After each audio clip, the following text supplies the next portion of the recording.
Hello and welcome to another episode of Test, Optimize, and Scale. Excited to introduce you to our guest, Stæven Frey, founder, chief brand scientist at Quantum Branding. Going to talk about Stæven's wealth of experience working with brands of all sizes, over 150 brands, from large multi-billion dollar budgets to startups. Going to talk about how the audience feels, good branding, how they feel bad. Stæven, pleasure to have you on the show. Hey, thank you for having me. And thank you, listeners, for listening in. Excited to be with you. Awesome. Awesome. And thought we'd kick things off with your story, with your background to familiarize the folks at home. Yeah. Uh, every great story has a journey element to it. And mine has one of those. I started off in the art room in high school. And one of the things that everyone's parents say is don't pursue a degree in art or music. That won't be successful. And then what do? We go and we pursue a career in art or music, exactly what they don't want us to do. Sure. But started off at an agency and really just started from there. I worked on account side and really was like, no, I want to be on creative side, and slowly made my way up. And because of a specific book I found, it was called Designing Brand Identity. At the time, it was in its first edition. Since then, it has come out. It's had, I think, 6 editions now by Alina Wheeler. And I fell in love with this book, and it walked you through the whole designing brand identity process. And I mean, I was designing the brochure or the program for our concert in high school. I mean, I've been doing graphic design back when it was on Broderbound software and drag and drop click art. But there was something about this book that fascinated me. But what I didn't know about myself that I do know now is I'm on the autism spectrum and I'm neurodiverse. So, this intuitive nature for me to research things and understand why they work and how they work and go into that next level, my curiosity and wonder took me to the end of her book and saying, Alina, there's more. So Hmm. I started on the journey of trying to find out why, Alina, why didn't you write about this other thing? And it was actually, so here's the process, but why does branding work? So I'd worked through several agencies, worked on several rebrands in several different categories, and then in 2009 started my own agency with that whole mantra. Actually, been doing work since 2004 under the quantum branding title, and so the quantum theory was a great metaphor, and lo and behold, it's become actually kind of my karmic purpose of that quantum and the idea of quantum energy, and you're Hmm. defined by the amount of energy you give off. Change can't occur unless it's from within or you get it from somewhere else. So, are you going to be an authentic and memorable brand, or are you going to kind of try to steal what other people are doing and be like them? But then there's a lot of rules of how energy works and how that works in science. So I didn't know that the name that I chose was actually going to speak into existence the path that I was going to go on. Um, and I've worked with over 150 brands: Target, Mars, Pet Care, Cracker Barrel, Costco, Michaels, as well as local and regional brands from for-profit companies to nonprofit, or I'd like to say for impact companies. Hmm. Not gauging on their profit, but their impact. And so, regardless of the category and regardless of the nature of the project or the size of the company, what I've discovered is the science of how brands work is all the same, because people are all fundamentally the same in the sense that they have a mind. And so a lot of the science of how branding works correlates to understanding how our mind works and then optimizing the ways that we share who we are, what we do, and why it matters with those people.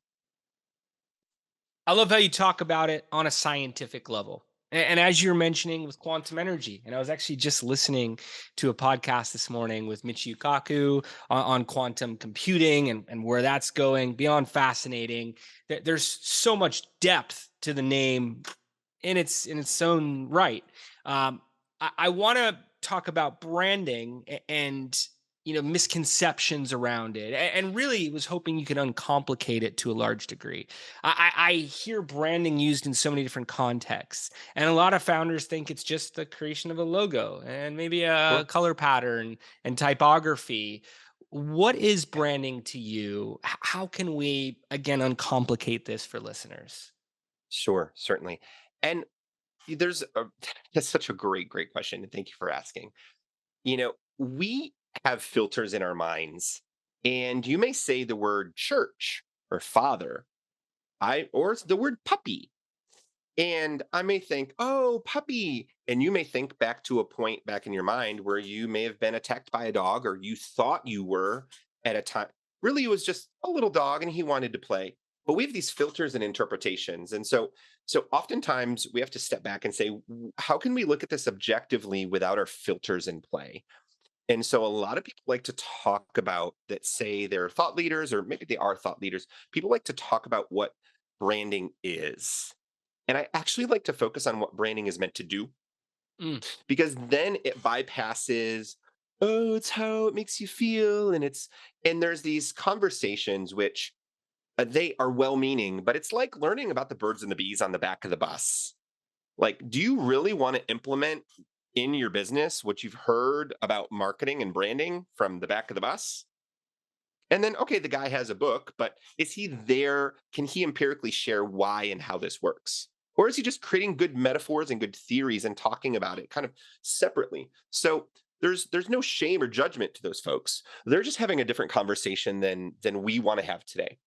And I really like to just focus back to the days where, Jason, you would maybe come to my shop and you would trade me, a chicken for some cheese.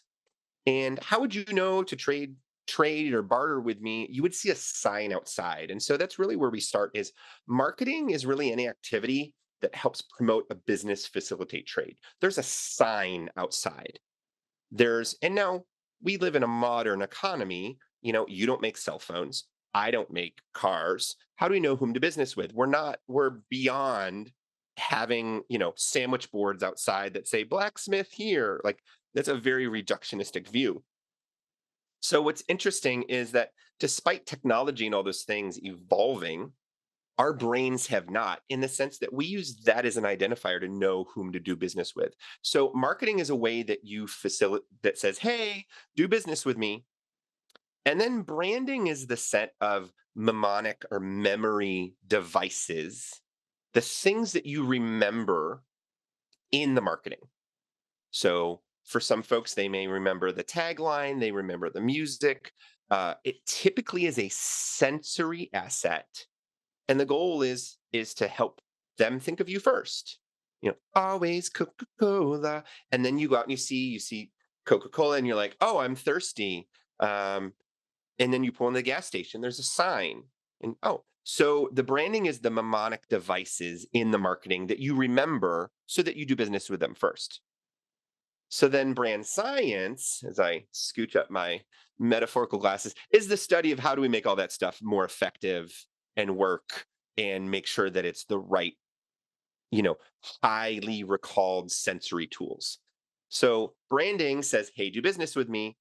Or marketing says, hey, do business with me. Branding says, hey, remember me first. So it's the mnemonic system memory within marketing, and that it's using organized, distinctive, and highly recalled sensory brain assets with the goal of for you to think of them first.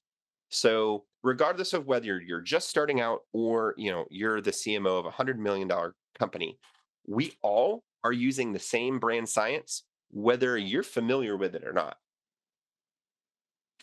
Now, you're talking about a brand science.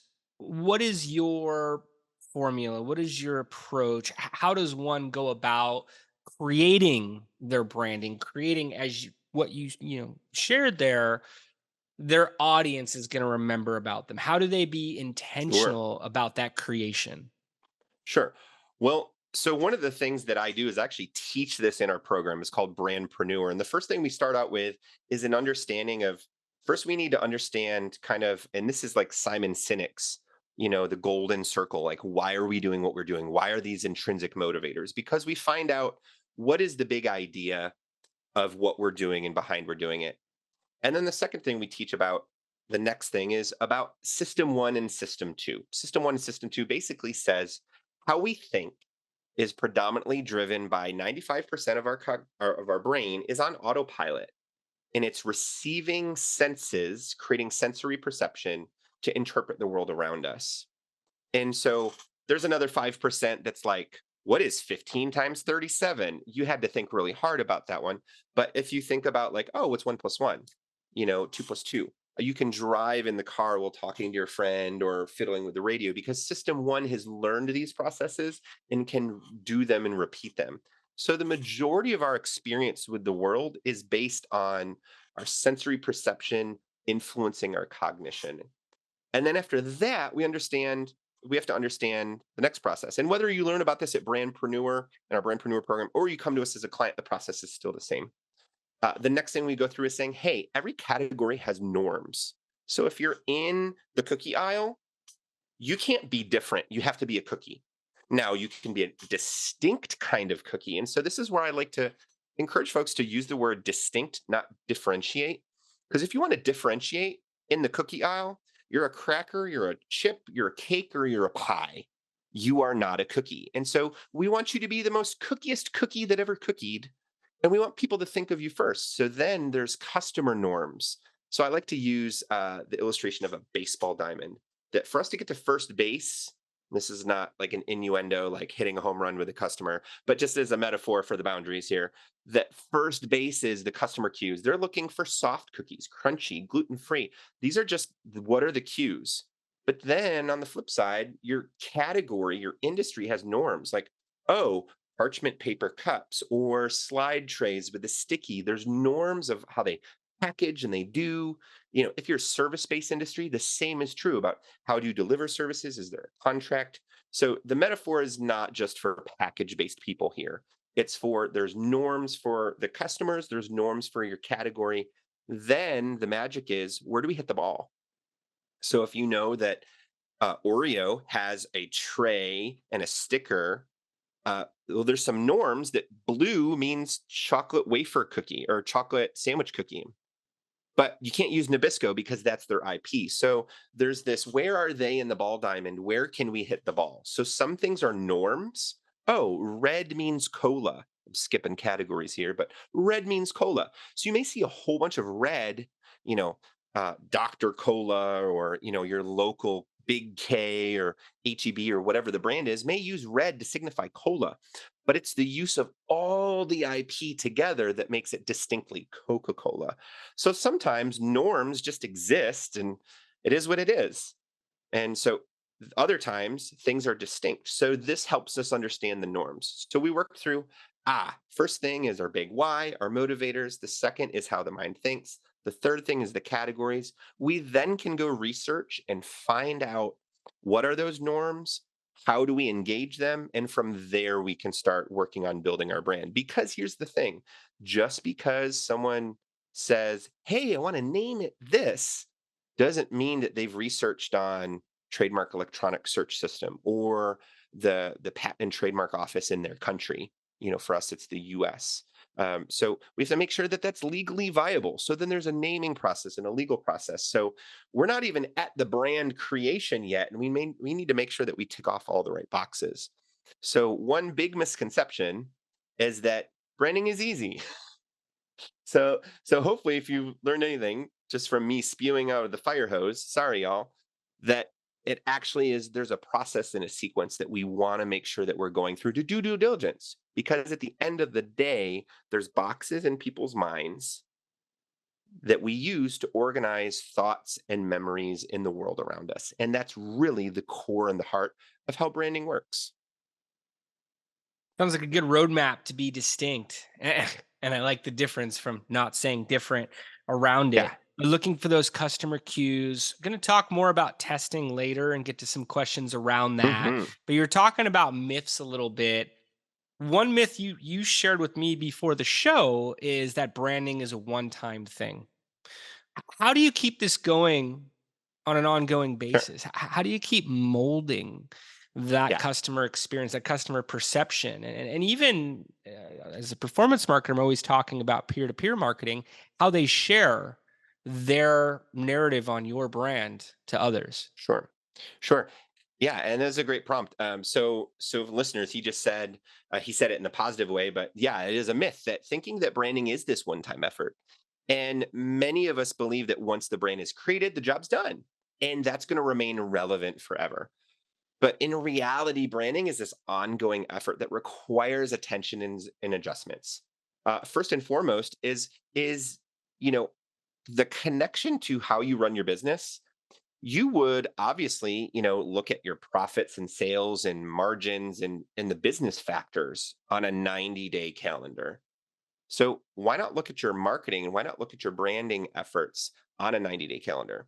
So the average successful Fortune 500 brand has anywhere from 75 to 100 distinctive brand assets. And that is a really, really chunky name. I'm going to break this down. So some people may call this brand identity. I call it distinctive. It's mine, it's not yours. Distinctive brand, it's for the brand. And then asset, it's like a portfolio of stuff I use.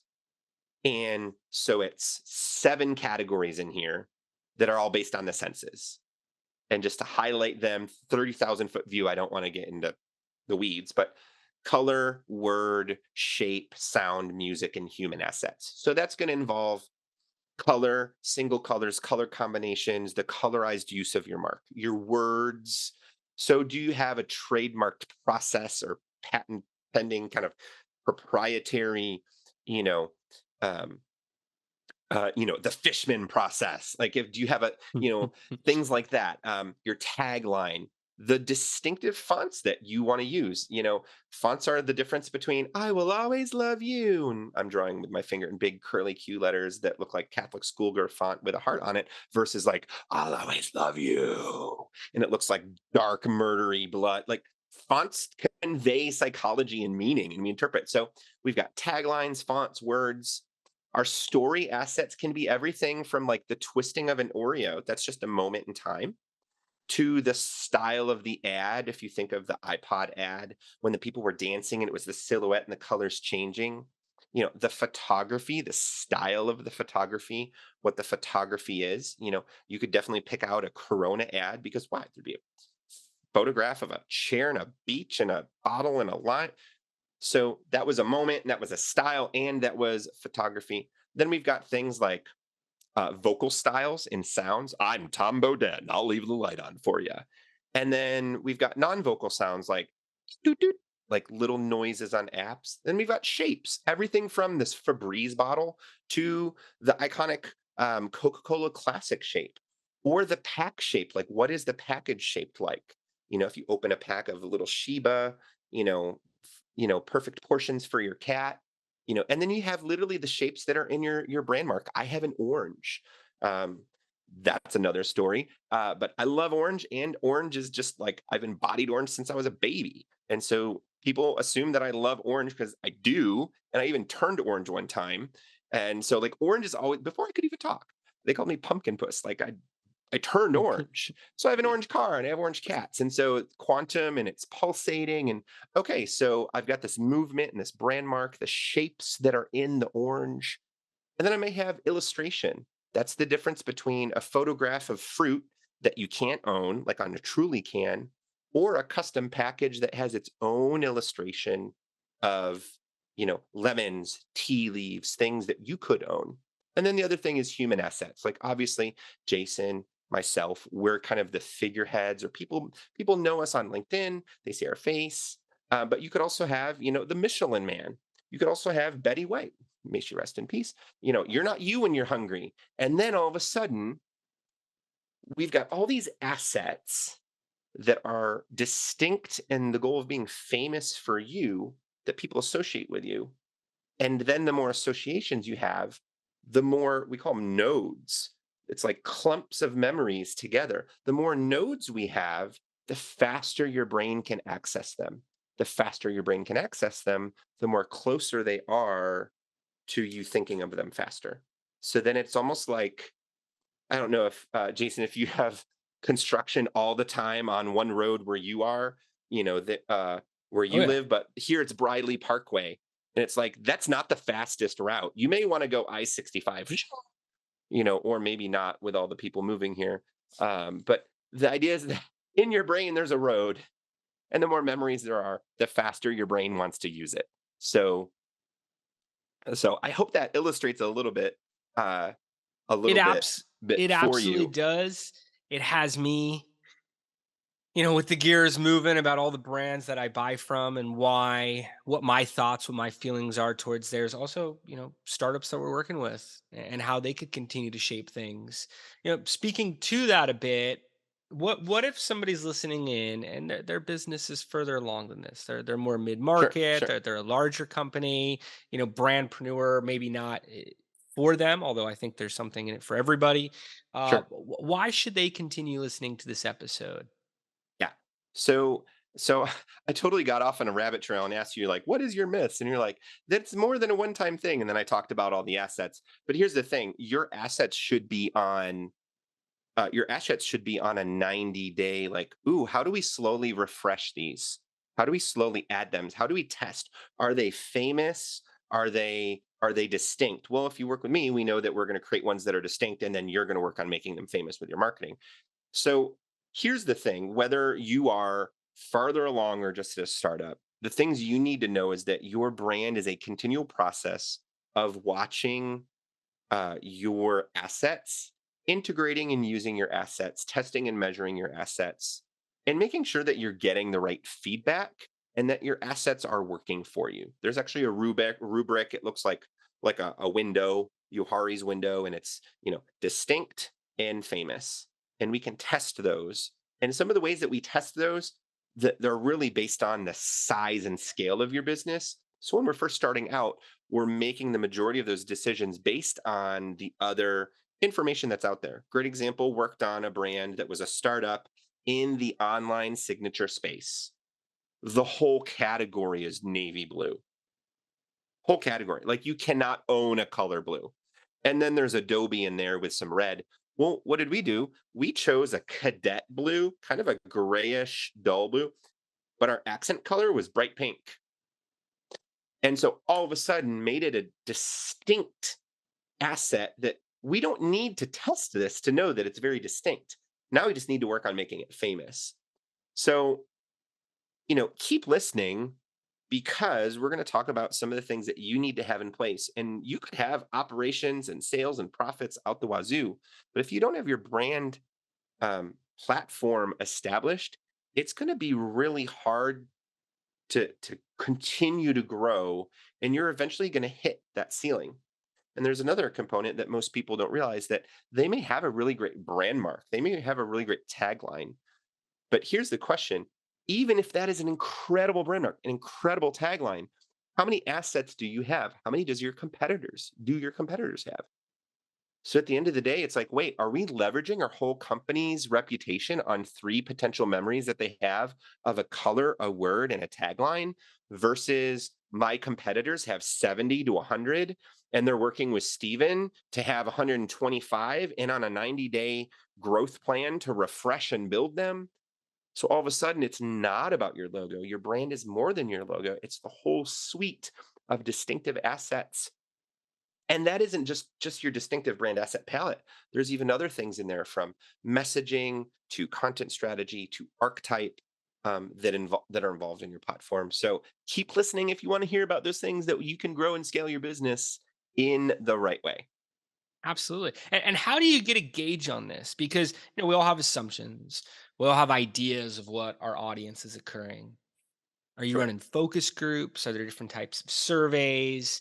Yeah. How can someone who's further along or someone who's just launching their brand really get a pulse on what their audience is thinking when they Sure. see the brand, when they engage with the company?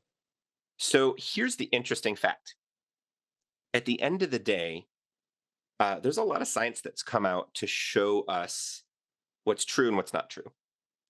And is early on, since the invention of Ford and Chevy, there was a famous study that said, how do we identify why people should choose Chevy over Ford? We want to find out. And so in this study by Baker, they found out that's the scientist guy's name who did the study. Um, Long story short, they found out the customers were exactly the same.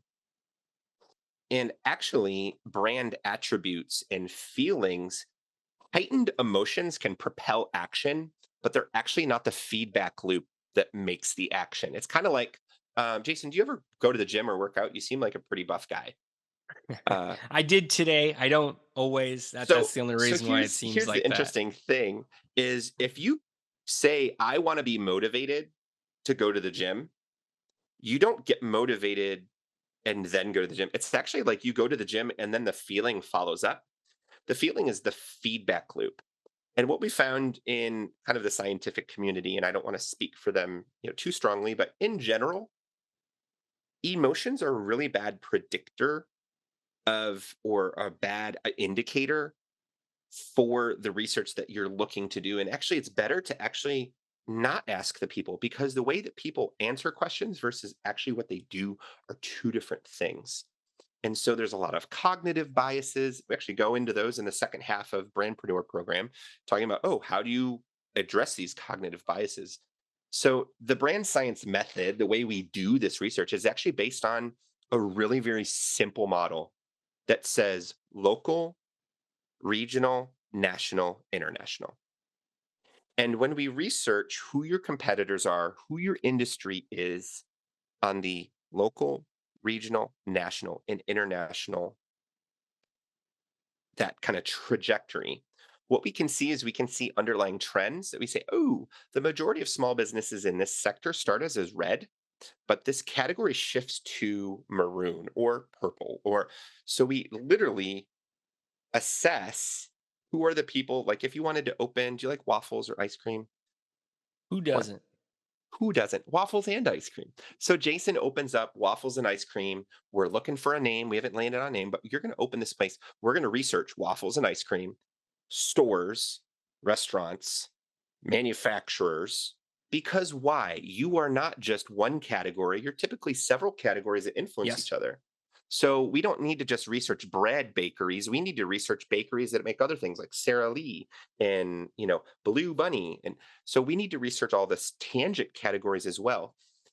And we do each of those assets: word, shape, color, story. And we map those out and we're able to see trends. Then we're also able to see, what does the US Patent and Trademark Office say about this? Then also, what does Google say about this? Because there may be some people that are doing business without websites, and they may just have it registered as a name, waffles and ice cream. Brilliant name. It's original. On the local level, they've been doing business for 49 years. They don't have a website. So then all of a sudden you need to know from a legal and an entity standpoint, what are the assets and what is the direction and what can we utilize? What can we look at? What is off the ball? Like where can we hit the ball?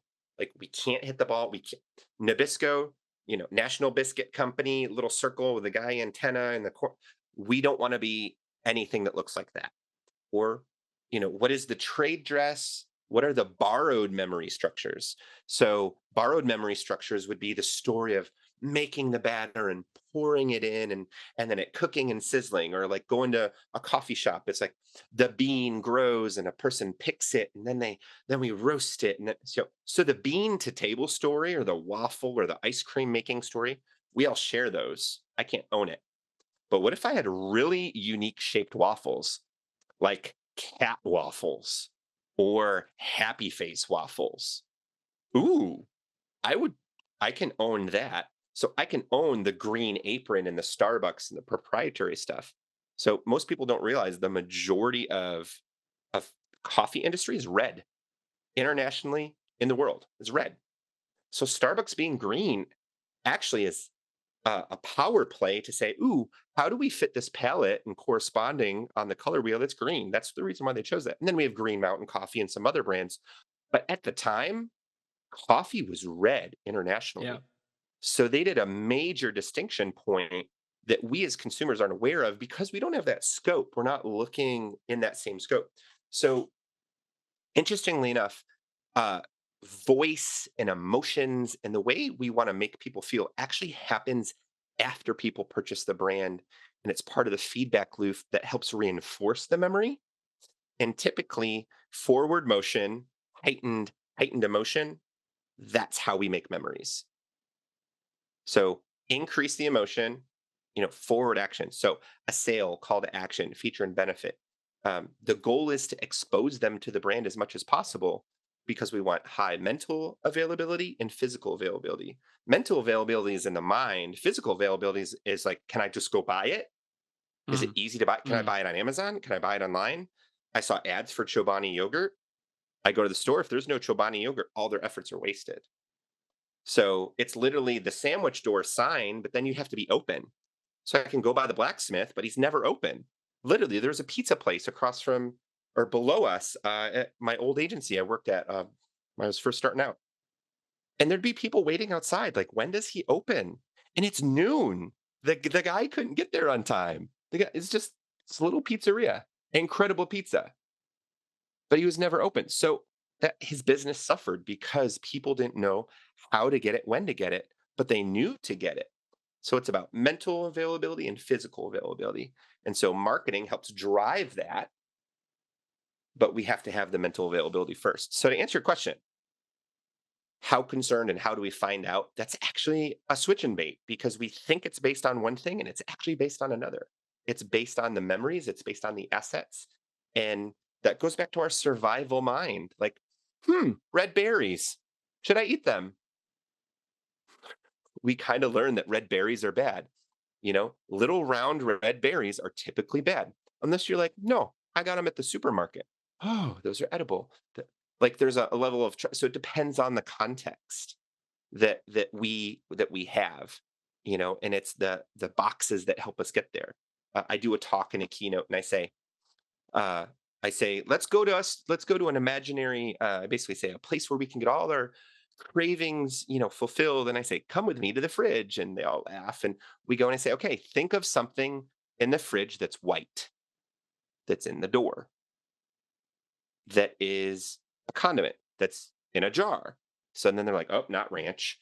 That's a vegetable. And they're like, horseradish? And that's that science is called semiotics. It's your mind literally has a little March Madness bracket of, ooh, this,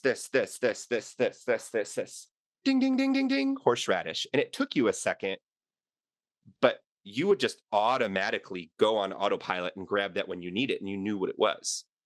So, but you don't think about the process of how you made it. You learned that over time. So then that's why international is so important, because international research helps us identify, oh, wait a second, that the word nova means no go. We probably shouldn't name our new Chevy car that.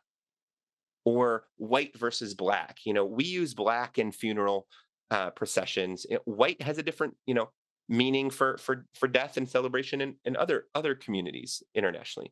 So the research is really important to find out the cultural contextualization of what we're trying to research, and then what are the structures that are already present. And then emotions really are just the feedback loop that we create.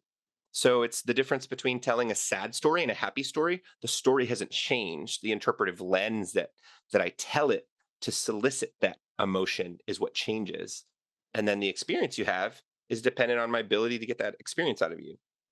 So, that's where archetype comes in. So the cognitive structures are still there, and they're not really connected to the emotions that we think branding should be first and foremost built on. No, mm, understanding those motivators go back to all the way back to Simon Sinek's why. Like, why are we doing what we're doing? Like, I went and I didn't see underwater basket weaving for otters.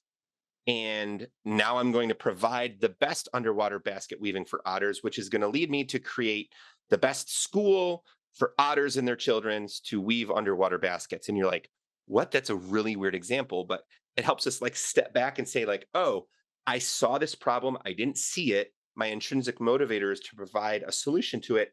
And then it's manifested in this really great experience.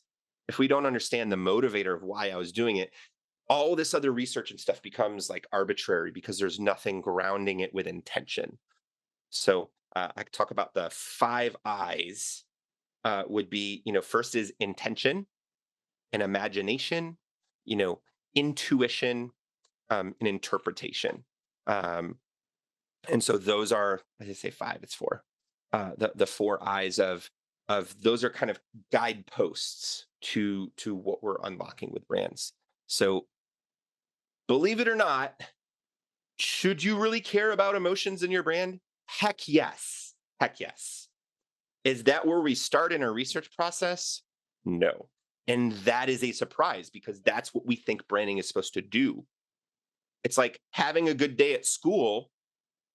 It's like having a good day at school, like that's, yeah, we want that experience, but what goes into making that experience? We can't like just be like, oh, yeah, school's meant to make us happy. What? So we only will research, happy students. Like it's putting the wrong variable first. And it's just it makes sense because you talk to some of these folks who are the back of the bus leaders in marketing, and they're mostly right. You're like, oh, they're mostly right. They're actually mostly right. But then you go and you do the work and it doesn't work out. And you're like, oh, maybe I did something wrong. Maybe something was wrong with what I was doing. I didn't implement this correctly. And it actually has to do with what they were saying was not grounded in the science of how marketing and branding actually works. And it wasn't about you.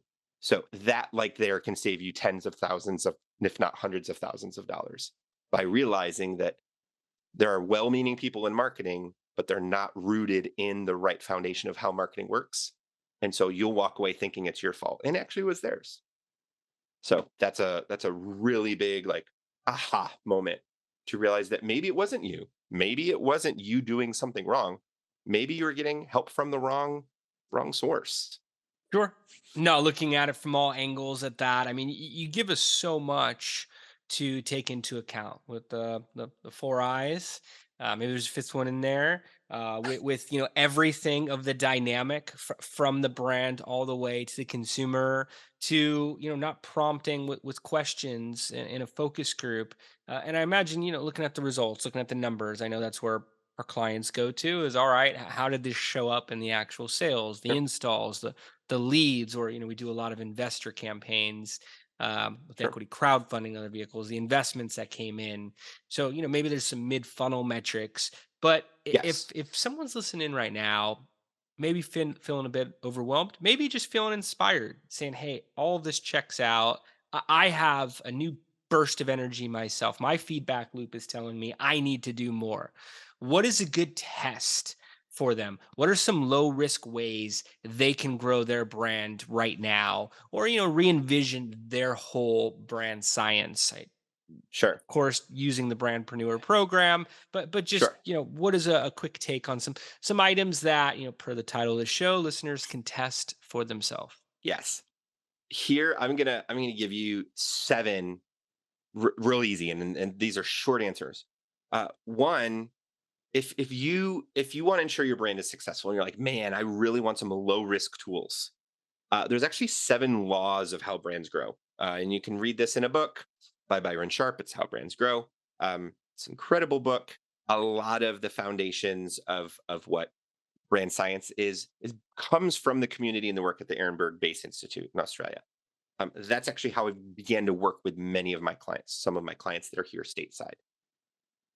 It would be like though, if you just took anatomy and physiology and I offer you the whole like med school degree.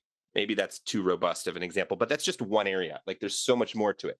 So I researched 13 areas of science specifically. But in Byron Sharp's and my rules that I adhere to, one, here's the first thing. One, you got to get noticed. Unseen is unsold, and working with Mars Pet Care came up with and reinforced that with their team that unseen is unsold. If people can't notice you, if they're not noticing you, if you're not being attracted to make sure like, oh, is this for me? Oh, cat food for kittens. Oh, lawyers, IP lawyers for small businesses. Like there's the process. You're like, oh, is this the right thing for me? Oh, and then I get it. So notice, attract, get, nag. So you want to get noticed. And then that's the first one. The second one is it's got to be easy to buy. Our system one thinking Don't ask me about 15 times 37. Make your campaigns, make everything you do easy as pie, easy to get. Oh, underwater basket weaving for otters. Oh, ice cream and waffles. You know, oh, IP lawyers for small businesses. Make it easy. Make it easy for people to understand what it is. Just easy. And then while you're making it easy for everyone to buy, the next one is make it easy for all types of buyers to get. Here's the thing, everyone thinks that 80% of their profit comes from like 20% of their people, and that's the wrong attribution of Pareto's law. It doesn't exist. It'll cap out at like 27 to 30%. So stop trying to make everyone buy all your products. And I know that we do this. We see it on Amazon. Oh, people who bought this also bought this, and you're trying to upsell. Sometimes you just need a flash sale at Christmas time to give people ornaments, something cheap that they want to buy, and they're done. You never see them again. So there's light, mild, and moderate buyers. Do you know if you drink Coke Zero? Uh, I drink Coke Zero. So if you drink two of those a year, you're considered a heavy buyer. What? Mm. I drink like two of those a day. What are you talking about? So I'm in the small percentage. You're in the small percentage. So what do they really want to do? Their whole model, because they're at such a large scale, is about capturing light buyers. So if you can capture light, mild, and moderate buyers, whether that's shifting your customer journey, whether that's creating more products, whether that's slicing your current product into palatable things for agencies, this is giving, the e-course and then the group coaching and or coaches and consultants. And then the one-on-one. You're like, what are the different ways that people can buy? But don't expect them to go from one to the other sequentially. People who go on the Tony Robbins cruise don't get the book and then the podcast and then like it's like a Rubik's cube. Anybody can come in from anywhere. They don't all follow this sequence. So we said get noticed, make it easy to buy for everyone, continually reach all the buyers. The next one is create or refresh and build your memory structures. And that's our distinctive asset palette. That's our color, word, shape. That's our brand identity stuff. Like you can actually go to the quantum I'll give the link for you in the notes, but it's bit.ly or bit.ly/brand science checklist. And you Right. can do the checklist. You can do the checklist and find out how many distinctive brand assets you have.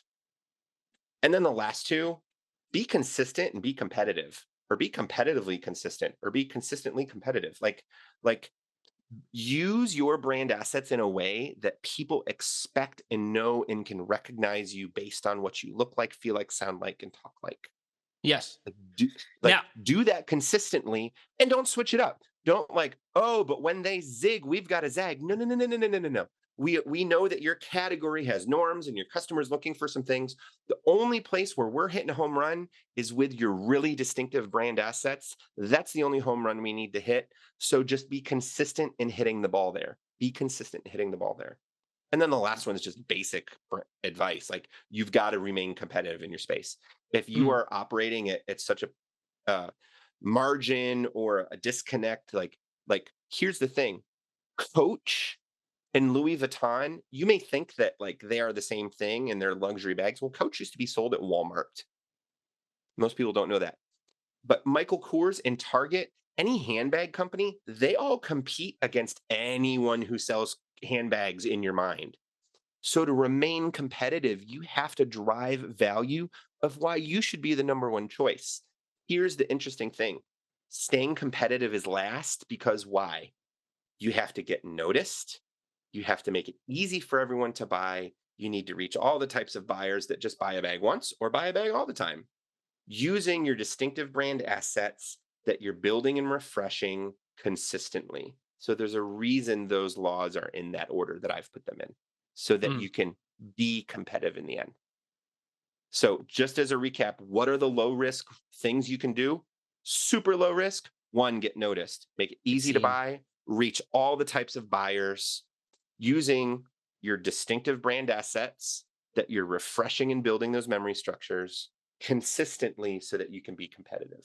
So those are the 7 things that you can do right now with your team or yourself, or whatever your role is with your brand to ensure that your brand is successful. Now, what if it's not? What if someone takes all of these steps and they're not hitting their milestones?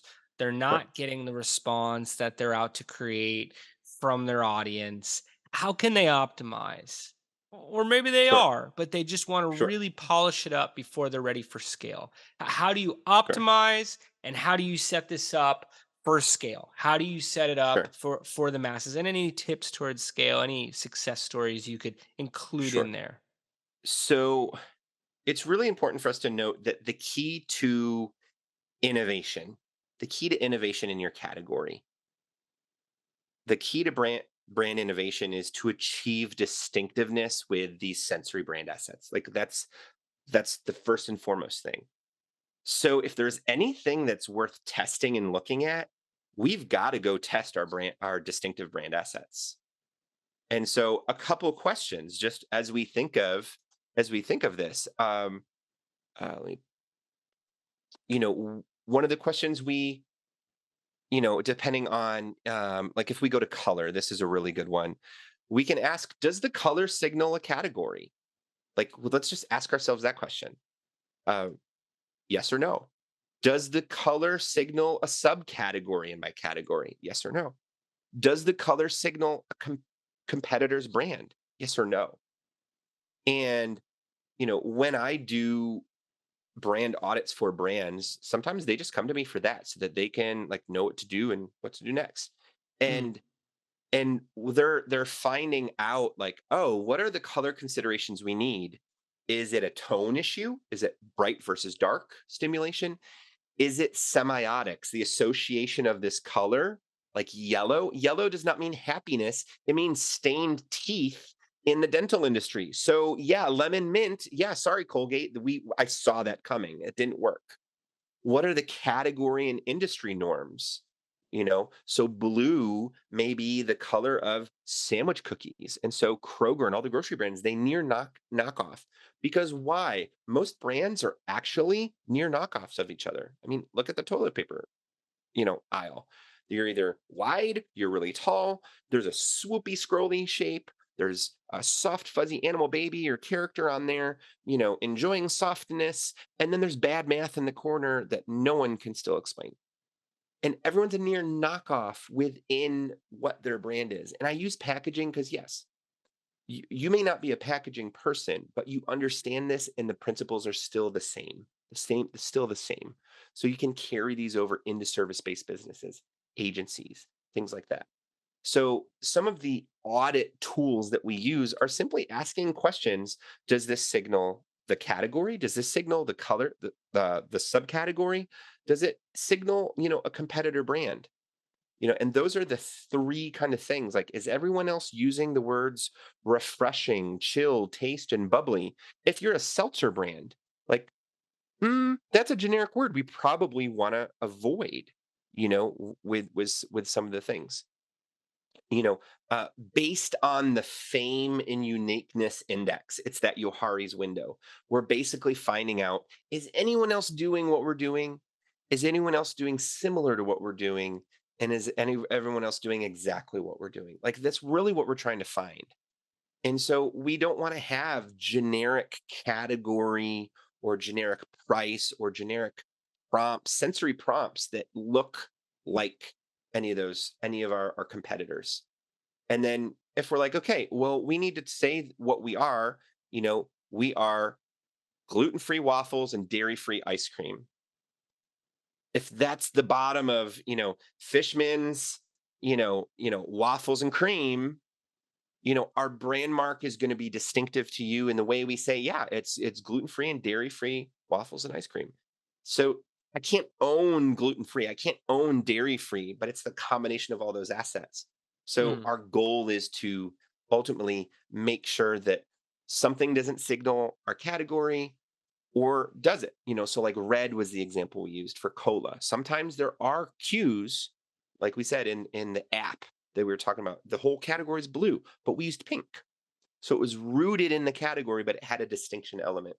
So looking looking, and then each asset has its own kind of criterion. So happy to answer more questions via email if you're like, man, tell me about the three factors in a brand name, whether it's, you know, is there a rhyme present, lead word rarity or length in words? Like, how do we test that? Okay, we can talk about Sure.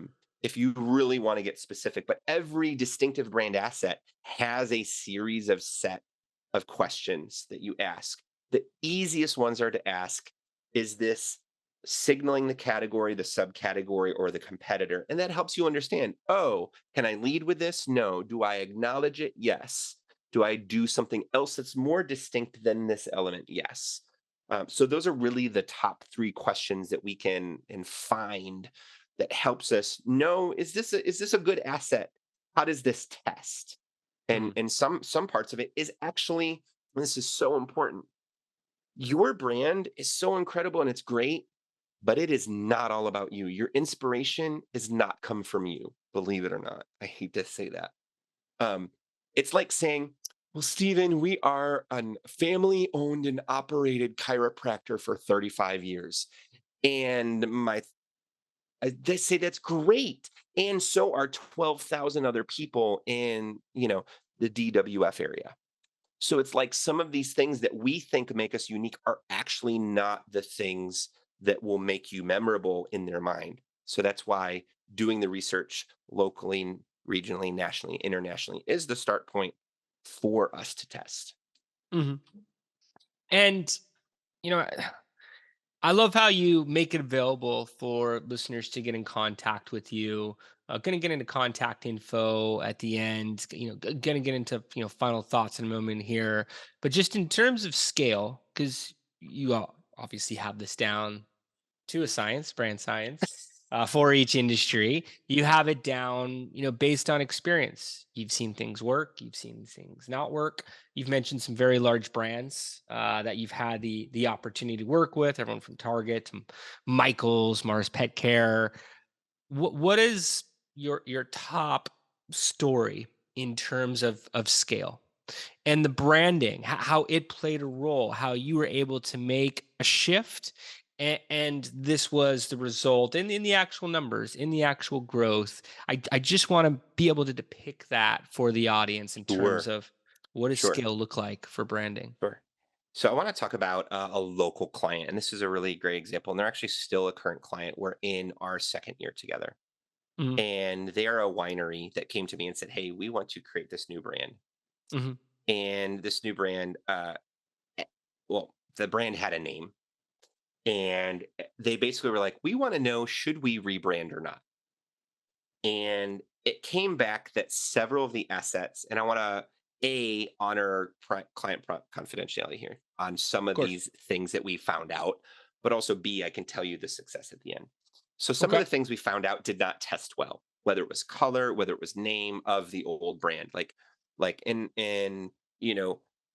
even having things like the Me Too movement. There was a depiction of a silhouette of a woman pouring tea, and she was kind of in bloomers, and sweet tea with a kick, and it was called naughty tea. And we did the brand audit on that. And you know what, their intuition, their lens was correct, that Okay. this is actually making it harder to buy because we're not making it available to as many customers.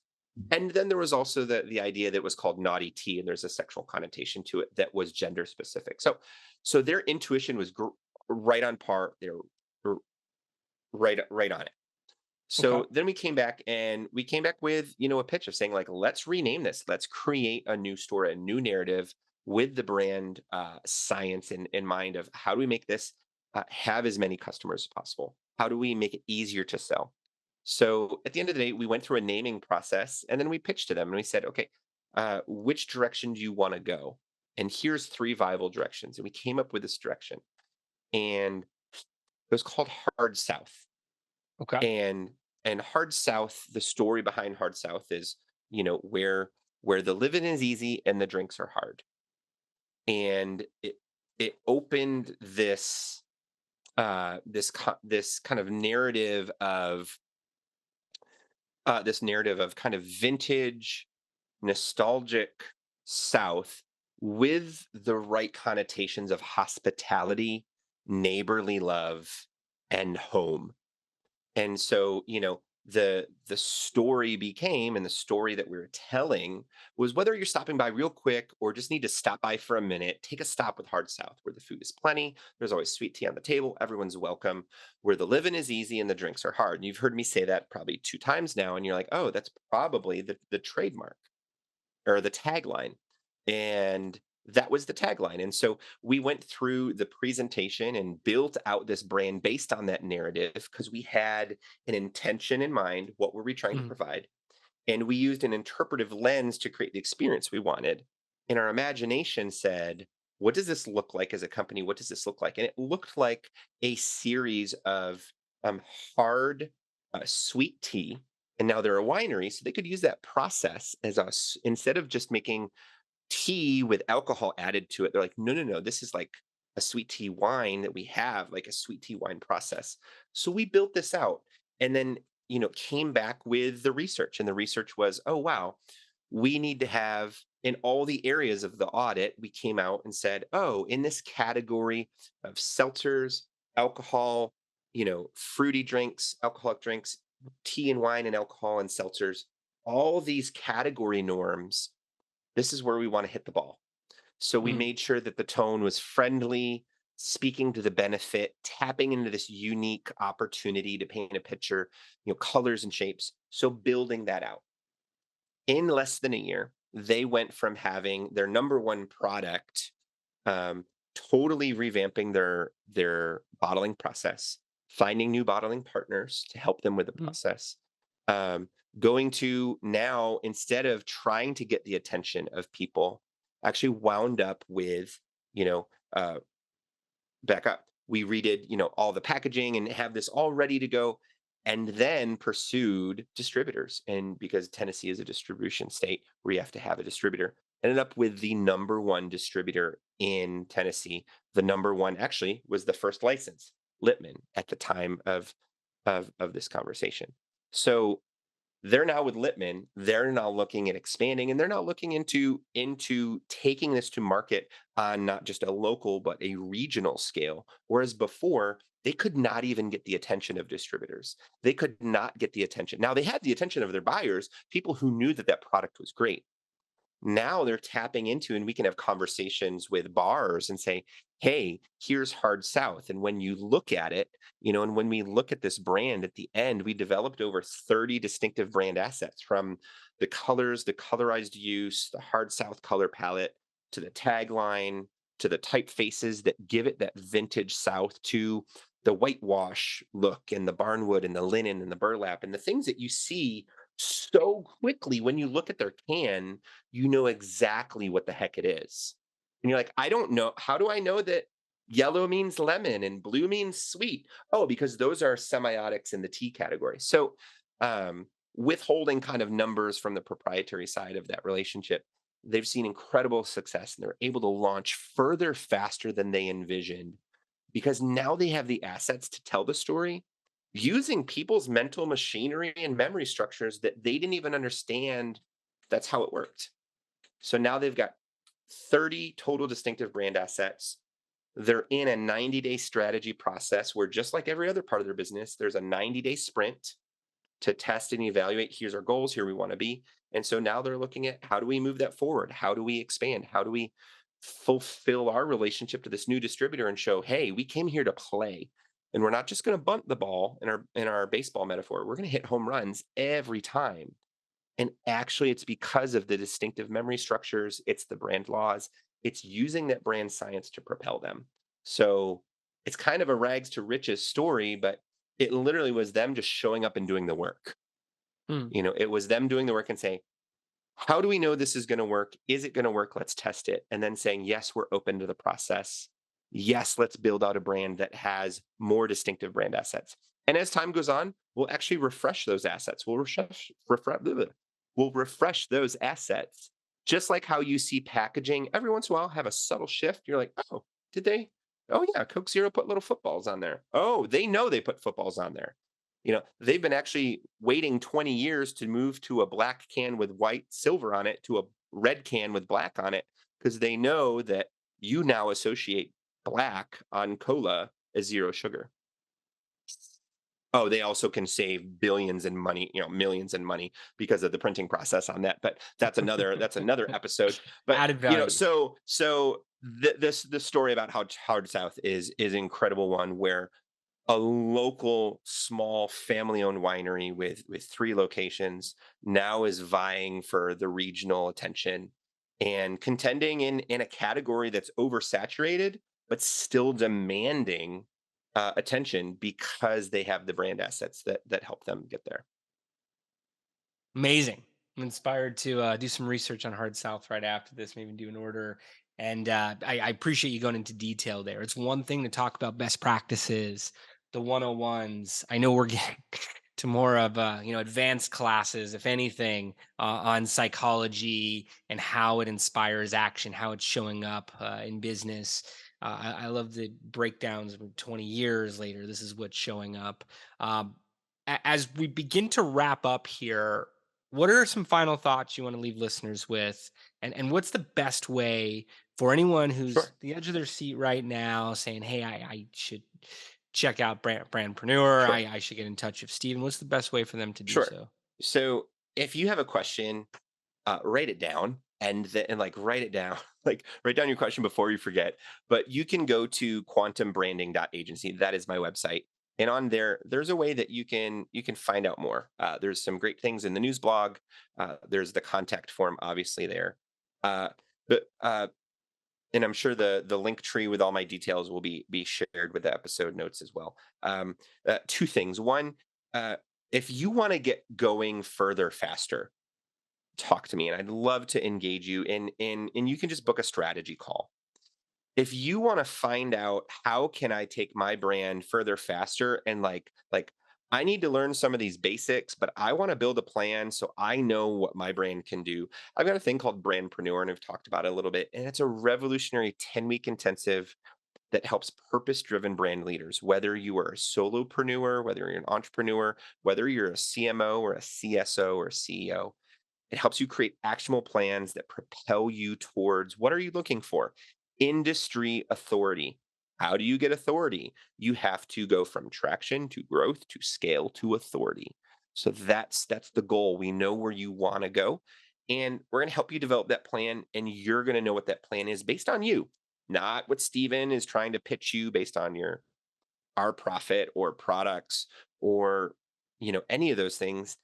The reason I've developed this program is to work myself out of a job so that senior brand leaders understand and everybody working in marketing understands how branding works and brand science works. So first and foremost, quantumbranding.agency. You can click on book a strategy call. I'd love to hear from you. Or you can click on Brandpreneur. You can find out if that's a fit for you. Whether you do one or the other, it doesn't matter because here's the thing. I care so much about you. I'm going to make sure that I help you find the things that are the right fit for you in a no pitch environment. Literally just want you to find what you need to move forward. And there's no ego in that. So Awesome.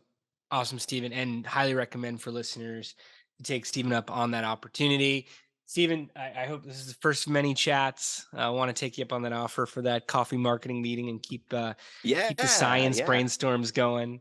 Thank you so much for taking the time to hop on today. Thank you so much. And thanks, listeners. Again, look forward to hearing from you and stay listening to this podcast for more incredible episodes as well. Thanks, everyone. We'll see you next time.